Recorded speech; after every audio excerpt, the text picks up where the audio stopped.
আয় আয় আয়। হাই দেখো ই বাবা পাতাগুলো কিভাবে ছিঁড়ে খেয়ে নিচ্ছে দেখো। ডালিম পাতা, ডালিম পাতাগুলো কিভাবে ছিঁড়ে যাচ্ছে। আবার ছিঁড়বে দেখো, দেখো দেখো ওই দেখো ওই দেখো ওই দেখো। দাঁড়া, কি রে? ওই দেখ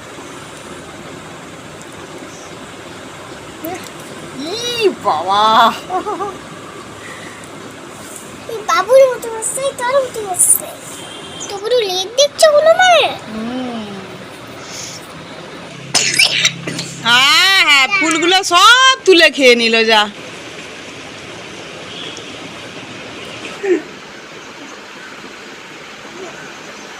আলুটা খাচ্ছে দেখো কিভাবে। কাঁচা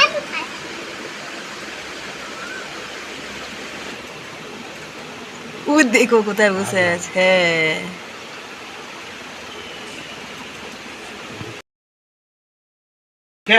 সামনে কাঁচা, ওই দেখো ওই দেখো ওই দেখো ওই দেখো বসে বসে কেমন কাঁদছে, বসে বসে কাঁদছে দেখো। ভেঙে গেছে ওইখানে, এক হাতে কাজ করতে পারে। হ্যাঁ একটা হাতেই কাঁদছে, জল পেড়ে কাঁদছে এই দেখো। এ তো কোনো কিছুই বাদ দিচ্ছে না দেখছি। তাদের খেলে ম্যাজিক।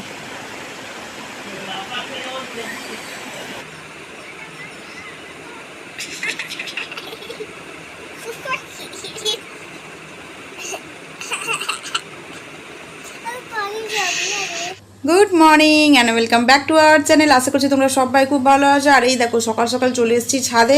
আর এখানে না আমি অপরাজিতার কিছু বীজ ফেলেছিলাম, মায়ের কাছ থেকে নিয়ে এসে। তো দেখো কি সুন্দর সুন্দর ছোটো ছোটো চারা বেরিয়েছে। অনেক বীজ ফেলেছিলাম বাট সবগুলো হয়নি।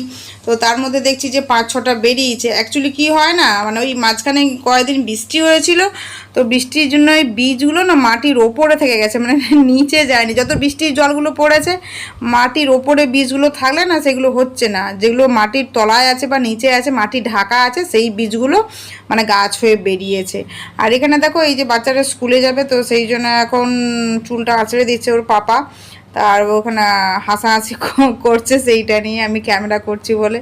তো যাই হোক, এখন সোনু মহাশয় এখন চুল আঁচড়াচ্ছে, স্কুলে যাওয়ার জন্য রেডি। আর আজকে যেহেতু ওদের পিটি আছে, তো সেই জন্য পিটির ড্রেসটাই পরেছে।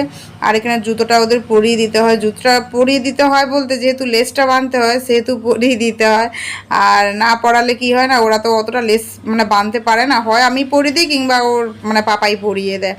তো সেই জন্য ওরা রেডি হয়ে গেছে। আর সামনে আমার মহারাজ দাঁড়িয়েছে, মানে আমার স্কুটি দাঁড়িয়েছে, বর দিয়ে আসবে ওদের স্কুলে। আর বর তো মানে আগে যেহেতু কলকাতায় জব করতো, কাজ করতো, এখন তো কলকাতায় আর করে না, এখন হলদিয়াতেই মানে চাকরি করে। তো সেই জন্য সকালের ঝামেলাটা কমেছে, মানে সকালে আমাকে আর স্কুল দিয়ে আসতে হয় না, যেটা আমি আগে করতাম, আমার ডিউটি ছিল। তো এখন বরের ডিউটি সকালে ওদের স্কুল দিয়ে আসে, বর স্কুলে দিয়ে এসে ওদের বর অফিস বেরিয়ে যায়। ঠিক আছে, তো বর তো 8টা থেকে অফিস, আর বাচ্চারা তো 7:30টার মধ্যে মোটামুটি স্কুলে ইন করে যায়। তো যাই হোক, আর ওদেরকে এখন মানে স্কুলে দিয়ে আসবে, তারপরে আমি বাড়ির বাকি যে কাজকর্মগুলো আছে সেইগুলো শান্তি করে সারবো। কারণ বাচ্চারা থাকলে সত্যি কথা বলতে কি আমি মানে কি বলবো, মানে শান্তি করে কোনো কাজকর্ম করতে পারি না। তো টাটা করে দিলাম, ওরা স্কুলে বেরিয়ে যাচ্ছে, তো শান্তি করে কাজকর্ম করতে পারি না। আর ওরা চলে গেলে মোটামুটি ওদের 8টা থেকে 12টা অবধি স্কুল, এই 4 ঘন্টা মোটামুটি আমি একটু ফ্রিতে শান্তি করে কাজকর্ম করি। আর এখানে বরকে একটু তরমুজ দিয়ে দিয়েছি। আর আজকে তোমাদের সাথে যেটা শেয়ার করবো সেটা হচ্ছে বিরিয়ানি কিভাবে বানায়। কিভাবে বানায় বললে ভুল হবে, বিরিয়ানি সবাই এখন বানাতে পারে, মানে আমি কিভাবে বিরিয়ানিটা বানিয়েছি সেটাই তোমাদের সাথে শেয়ার করব। এই ভিডিওগুলো অ্যাকচুয়ালি আমার কয়েকদিনের ভিডিও, আমার সত্যি কথা বলতে গিয়ে এডিট করার মতো আমার সময় হয়ে উঠছিল না। এই জাস্ট এডিট করে ভয়েস ওভার দিচ্ছি তোমাদের সাথে শেয়ার করব বলে। কারণ অনেক ভিডিও জমে আছে, এডিট করার অভাব, মানে সময়ের এত অভাব মানে হচ্ছে যে আমি কোনো ভিডিও এখন বড় ভিডিও লং ভিডিও এডিট করতেই পারছি না। আর এখানে বিরিয়ানির জন্য দেখো এই যে মাংস নিয়ে চলে এসেছে, চিকেন বিরিয়ানি হবে। আর এই যে লেগ পিসগুলো দেখাচ্ছি, বরকে বলছি যে এই লেগ পিস আমি খাবো, যদিও 2টো লেগ পিস এনেছিল। আর এখানে বিরিয়ানি দেখো চালটা তো মোটামুটি সেদ্ধ হয়ে গেছে, আমি মানে ঝরঝরে করে নামিয়ে নিয়েছি ভাতটা।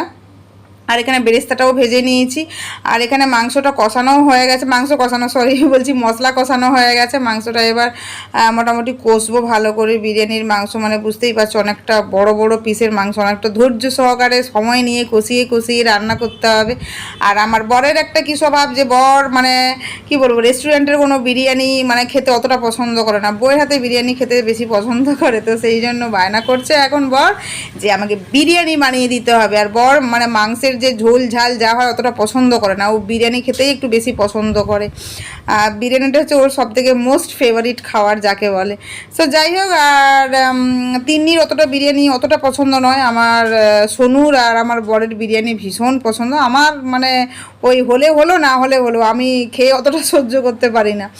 সো যাই হোক, এখানে তো চিকেন টিকেন সব কিছু রেডি হয়ে গেছে। এবার আমি কিন্তু মানে বিরিয়ানিতে দমে বসানোর জন্য বিরিয়ানিতে জাস্ট রেডি করব। আর কি কি নিয়েছি, কেওড়া জল নিয়েছি, গোলাপ জল নিয়েছি, ঘি নিয়েছি, মিঠে আতর নিয়েছি, ওদিকে তোমার বিরিয়ানি মশলা, আর এখানে দেখো ওই যে আটার বল, ওটা লাস্টে মোটামুটি ঢাকতে হবে, সেজন্য আটার বলটা করে নিয়েছি।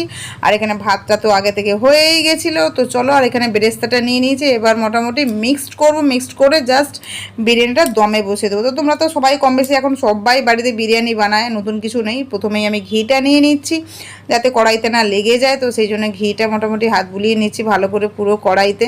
আর এই কড়াইটাই আমি সবসময় বিরিয়ানি বানাই, কেন বলো তো, এর মানে নিচটা তলদেশটা এতটাই মোটা যে বিরিয়ানি লেগে যাওয়ার সেরকম কোনো চান্স থাকে না। সেই জন্য আমি যখনই বিরিয়ানি বানাই এই কড়াইতে করেই বিরিয়ানি বানাই। এটা স্টিলের কড়াই, কিন্তু মানে বিশ্বাস করো এর তলাটা এতটাই মানে মোটা যে বিরিয়ানি লেগে, আমি তো যতবার বিরিয়ানি করেছি আমার তো কোনোদিনও বিরিয়ানি লেগেই যায়নি। তো খুবই ভালো। তো সেই জন্য আমি এই কড়াইতে, আর এই কড়াইটা না অনেকটাই বড়, মানে এই কড়াইতে যদি বিরিয়ানি বানাই তাহলে মোটামুটি অনেকেই খেয়ে নেয়। সো যাই হোক, একে একে করে গোলাপ জল, কেওড়া জল, বিরিয়ানি মশলা, তারপরে হচ্ছে তোমার কি দিলাম, বেরেস্তা দিলাম, সব কিছু দিয়ে দিয়েছি। তো 3টে লেয়ার করব, আবার ওই একই জিনিস এখন ঢালাঢালি করব। তোমাদের আর কি বলবো, বারবার ধরে ওই একই গোলাপ জল, কেওড়া জল, চিকেন, বিরিয়ানি মশলা, ঘি, মিঠে আতর সব কিছুই দিয়ে দিয়েছি। আর মিঠে আতরটা অল্প পরিমাণে দিচ্ছি, কারণ মিঠে আতর বেশি পড়ে গেলে না কেমন তেতো হয়ে যায় বিরিয়ানিতে। তো মিঠে আতরটা জাস্ট সেন্টের জন্য, মানে গন্ধ ফ্লেভারের জন্য। তো দেখো মোটামুটি আমার কমপ্লিট হয়েছে, সব কিছু দিয়ে দিয়েছি। আর আমরা না বিরিয়ানি যখন বাড়িতে বানাই চিকেন বিরিয়ানিটা, ওটা একটু জুস জুস টাইপের রাখি, একদম শুকনো করি না, ঠিক আছে? একদম শুকনো করলে আমার খুব একটা বিরিয়ানি খেতে ভালো না, বড়োরও ভালো লাগে না। সেজন্য যাতে একটু গ্রেভি গ্রেভি টাইপের রাখি, মানে খেতে বেশ ভালো হয় আর কি। আর দোকানে যেটা করে সেটা একদম ড্রাই করে দেয়, ওই ড্রাইটা আমার খুব একটা ভালো লাগে না, বরেরও ভালো লাগে না। তো সে যাই হোক, তো করে দিলাম। আর একটা থালা ঢেকে দিয়ে ভালো করে আটার বলটা দিয়ে মুখটা ঢাকা লাগিয়ে দিয়েছি, কারণ যাতে ভেতরের ফ্লেভারটা যাতে বাইরে না বেরিয়ে আসে। তো দেখো বিরিয়ানি এখন 5 মিনিটের জন্য দমে বসে দিয়েছি। এই আমার বিরিয়ানি কমপ্লিট হয়ে গেছে, দেখতেই পাচ্ছ একদম গরম গরম ধোঁয়া উঠে পড়েছে। আর বিরিয়ানিটা একটু এবার নেড়ে চেড়ে নেবো ভালো করে, যাতে মানে পুরো বিরিয়ানিটা একদম যে মশলাগুলো দিয়েছিলাম ভালো করে মিক্সড করতে হবে, তো নাহলে তো খেতে ভালো লাগবে না। তো সেই জন্য চামচ দিয়ে আস্তে আস্তে করে নাড়ছি, কারণ ভাতগুলো যাতে ভেঙে না যায়, কারণ বিরিয়ানির ভাতটা যদি ভেঙে যায় সত্যি ভালো লাগে না, তাই না? তো এত কষ্ট করে রান্না করেছি, যদি ভাতটাই ভেঙে গেলো তাহলে আর কি হলো।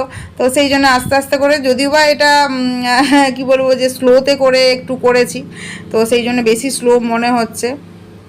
তো সো যাই হোক, তো তোমাদের কেমন লাগলো এই বিরিয়ানির ব্লগ বলবো না ডেলি ব্লগ বলবো বুঝতে পারছি না। বিরিয়ানি বানিয়েছিলাম সেটাই তোমাদের সাথে শেয়ার করছি, তোমাদের কেমন লাগলো। তো তোমরা কম বেশি সবাই বিরিয়ানি করতে পারো, আমি এই প্রসেসে বিরিয়ানি করি সেটাই তোমাদের সাথে শেয়ার করলাম।